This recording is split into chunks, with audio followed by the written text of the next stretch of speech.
fun live stream today. I'm here to talk about a precious little baby girl, 4 years old, who was murdered at the hands of, I believe, both her so called mother and her mother's boyfriend. And once again, it was CPS that failed, and obviously the person that was supposed to love her, which we call a mother, which I don't even like using that term when I hear the kind of stuff I heard on this case. And I rarely ever report cases, but if something touches me and sticks with me and I can't shake it and move on, then I need to speak out about it. It also brought back memories because I worked in a daycare at one point, and the stuff I saw was absolutely horrible. And I did report it. But because I didn't report it the day that I was locked into the building working there, the police basically said, well, you should have reported it yesterday. There's not a whole lot we can do right now. Unfortunately, that lady has now opened up at least one or two other locations of the same daycare. And these kids are going through HE double hockey sticks. The stuff I saw, absolutely horrid. The stuff I experienced with trying to love these kids was horrible. I was not allowed to hold these babies, and they were babies. This is a preschool daycare, like younger than preschool, okay? I was not allowed to hold the babies on my lap. Like, they loved me. They wanted to come over and sit in my lap while they were learning things, and I would get hollered at every time. Don't pick them up. Make them sit. They're not allowed to do that. We don't do that here. I'm like, these are babies. What are you talking about? You don't do that here. And then one little kid was made to wear a weighted vest. Hi, Daniel Barry Sports Highlights.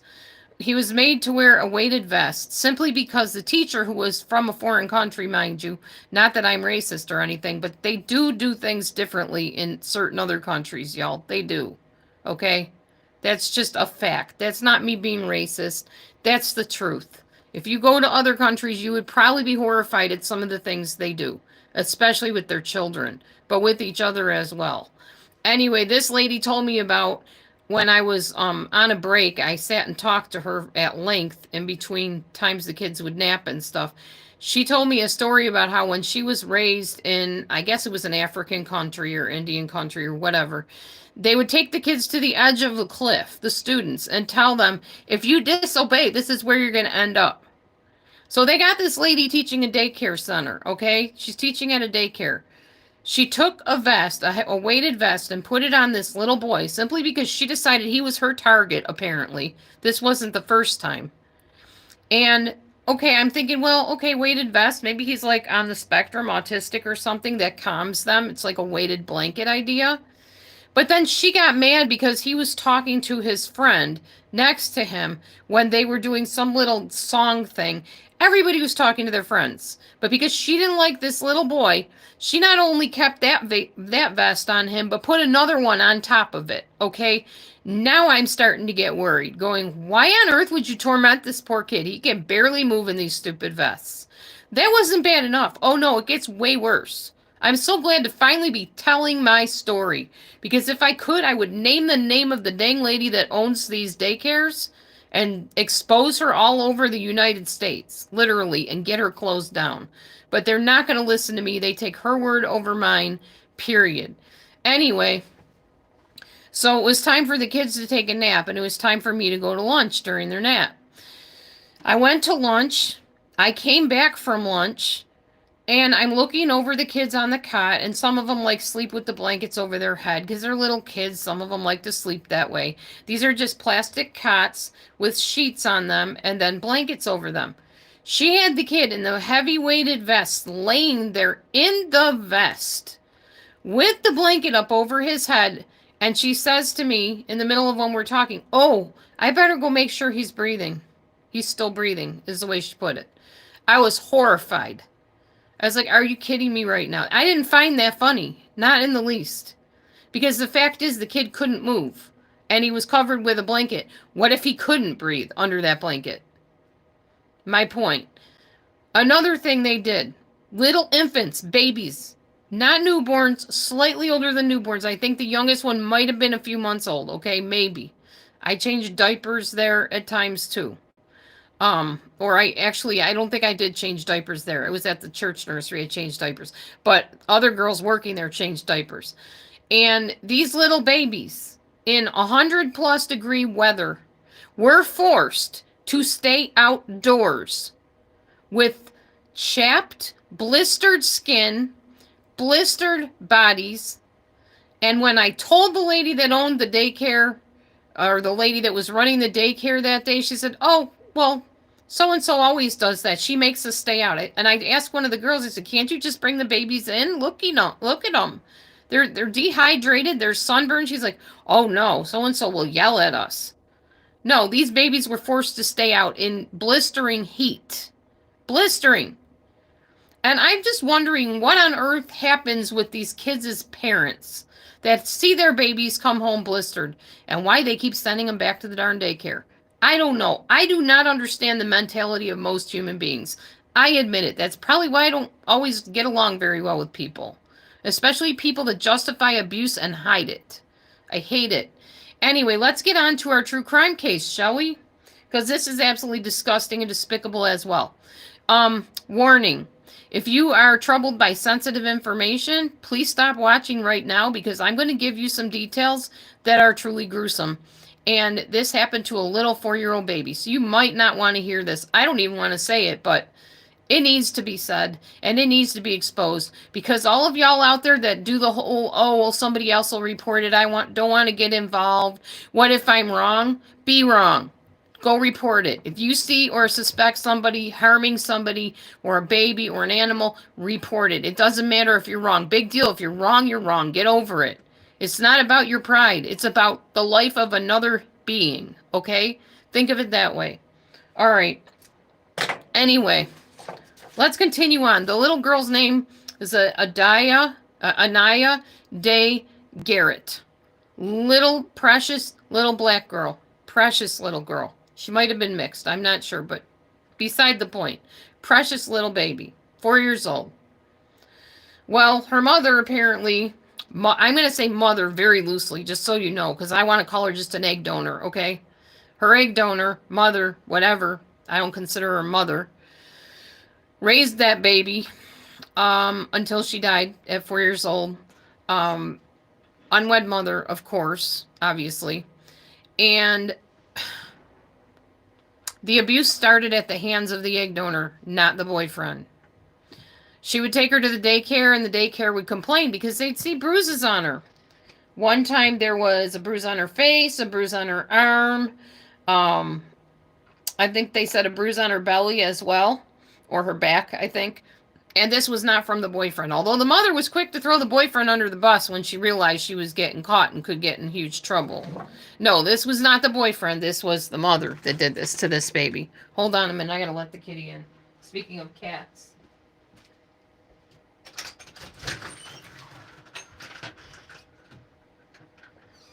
Anyway, so she brings the baby to daycare and they're reporting her and saying something's wrong. This baby's coming in with bruises and cuts and scratches and something doesn't look right. Of course, CPS, mind you, was called to the house 14 times. 14 times! And did not take custody of the child. Go figure. Like I said, somebody dropped the ball here really bad with this precious little baby. All right, and I think this happened like several years ago. But that's none of the consequence. It happens all the time. This just happened to be a case that popped up that just really burned me up. I'm just super angry about it and hurt for that precious little baby. Anyway, so mind you, there's all these bruises and cuts and evidences of obvious abuse by this so-called mother of this precious little 4-year-old. So she meets this guy named Deontay, I believe his name was. They called him Noodles. Isn't that cute? Noodles. Cute little nickname for an abuser. Anyway, Noodles moved in with Sierra, which is the egg donor's name, mother's name. And he decides the baby's not acting right. She doesn't treat him with respect, so he's going to teach her how by disciplining her. God, I hate that word these days. I hate it because people think they can use that word to describe every form of abuse known to mankind. Discipline. Even cults use that terminology. Oh, you need to discipline your kids, or we will do it for you. And they do in cults. Discipline. Abuse. Anyway, the boyfriend decided, I'm going to teach her how to be respectful because she ain't acting right, so I'm going to discipline her. So he takes a belt to a 4-year-old and beats her. A grown man. A coward, evil, demonized creature. Beats a little 4-year-old baby with a belt. Beats her. Many times. Not just once. Many times. Grabs her up by the neck and chokes her in midair. Makes her hold a chair above her head. Makes her stand with her arms out to the side and not drop her arms. A little 4-year-old baby, 4 years old. And continues the beatings, and then picks her up by her throat and slams her into the tub, allegedly, according to the so-called mother, which we all know was not innocent in any respect, whether she was the one doing the beating or allowing it to be done and not doing anything about it. All because I liked him a whole lot. I liked him a lot. Who cares? You don't let your children be abused because you like someone a whole lot and because you're getting noogie from him that you want. For lack of a better term. That's what it's always about with these people. Always. Oh, well, he was romantic and he was sweet and he was blah, blah, blah. No, you put your baby first. That baby didn't ask to be brought into your life or into the pathway of a murderer. Not at all. Which, actually, they're both in jail now because they both murdered her, basically. All the injuries she had led up to her death. A 4-year-old baby. Anyhow, her biological dad, when he would come and pick her up and stuff and she'd go there and stay with him, he would see these bruises and stuff and he'd report it. He was one of the 14 reports, I'm pretty sure. They didn't do anything about it. Nothing. Investigated, probably believed every lie stupid Sierra told them, and then put the baby right back in her care again. Anyway, so they confront this lady, Sierra, this girl, this creature, this female creature. Confront her about how it all happened. Wouldn't you know it? She didn't do anything. I never laid a hand on that baby. I never disciplined my girl. She was good. She didn't deserve it. I wouldn't have hit that baby. I didn't hit her. She went from that to my baby's dead and I could have stopped it and I didn't stop it. No, you started it. You started it and then you allowed someone to finish her off. If he was the one that did it, if you didn't do it. I haven't heard the full story, but I know they were both in on it. I can tell you that. Anyway, at one point, she stops eating.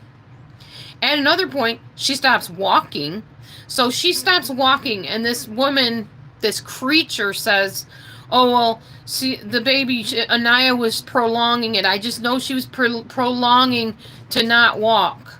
And I couldn't bring her to daycare anymore because she would prolong not to walk. She did this so that Deontay wouldn't beat her and make her hold the chair or do push-ups. Yeah, he'd make her hold a push-up. A little 4-year-old kid. Hold the chairs over her head. Stand with her arms out. Which she prolonged this so she didn't have to do it. I just know it. And I looked at her eyes and she had fear in her eyes. She was afraid of him. She was afraid of you and him. She went and told all the people, this little 4-year-old girl before she died, and when they would investigate, my mommy did this. My mommy. She kept saying my mommy did it before Deontay was even in the picture. So then Deontay comes in the picture and obviously sees that this lady not going to stop him from letting her be his punching bag, apparently. And he starts all the other garbage. So she ends up with bruises on her face. Cut on her nose eventually. A cut on her back, or a bruise on her back. Black eye. Sierra's story changed quite a bit when the interviewer was interviewing her. The interrogator, I guess you call them.